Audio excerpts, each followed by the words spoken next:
And this is what gets me, because when I began to study this, Reverend Z, there is very little commentary on what Lot offers up his daughter. As a matter of fact, they assume that what Lot was doing was only acquiescing to the societal norm of that day. You put hospitality over your own family. And they thought it was better, according to Sodom's societal norm, is that this is the way you're supposed to navigate this moment. And here he decides, instead of doing what's right for his family and his house, he does something that the culture said is acceptable. Be hospitable, even if it costs and sacrifices you and your family. And here's the question that has to be raised, because as we look at this here, hospitality seem to be more sacred than sexual morality.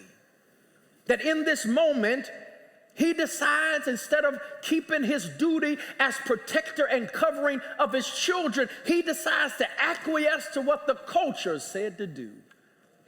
Here's the challenge that I want to push us with a little bit today, is that how many of us keep letting the world influence our homes?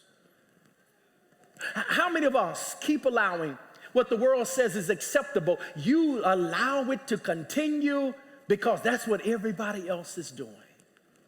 It's cool because everybody else says you should do it this way. And everybody else said this is how you should lead your home. And you know in yourself, this is not how it's supposed to be. But when you don't have a strong door, you'll let anything in. See, I love that, because the picture of them coming to the door is the microcosm and the symbolism that is significant for us when we guard our own homes, because the enemy is always trying to get in. Can I ask you a question? How strong is your door?